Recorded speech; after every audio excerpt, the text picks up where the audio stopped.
Kenyans should not be deceived.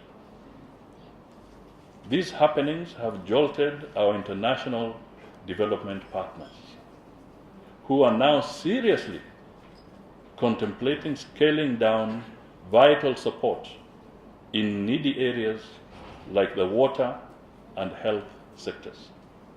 Indeed, it should not surprise us to see them drop out of some of these projects altogether.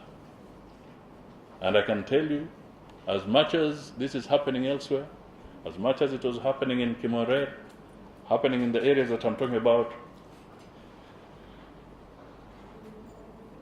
one of the development partners has a portfolio of about 1.2 billion Kenya shillings in the water sector. They have not been able to utilize about 50% of that portfolio because there are challenges, very serious challenges. And as we speak, areas like Budalangi, where dikes are supposed to be built, there's now a threat that what is happening in this sector, the Budalangi dikes, may not see the light of day. As we speak, we have here in Kwale the Mwache, proposed Mwache Dam.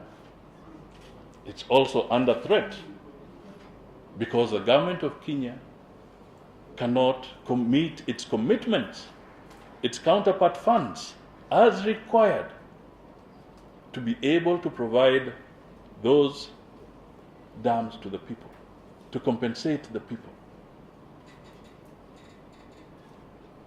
In some areas, sorry to speak, the issue of proper governance has deteriorated so much that in some areas you get the international partner complaining about even sexual harassment in the process of designing and working towards this dam. That is the level of impunity. It's not just about stealing, but now there's even harassment of some of the people who are designed or who are supposed to work for the Kenyan people in these areas. That is a very serious thing. On the highest possible standards of training and qualification before new entrants can be admitted and allowed to practice. We live today in an age where quantity has taken precedence over quality. Even universities boast of massive numbers of graduates in graduation squares without the requisite consideration for the quality of training the new crop of professional entrants has had. In the end, industry risks being subjected to quasi-professionals who in reality are square pegs in round holes. We must revisit the question of quantity versus quality in professional training. In any event, the gears of training must be in synchrony with the engines of planning.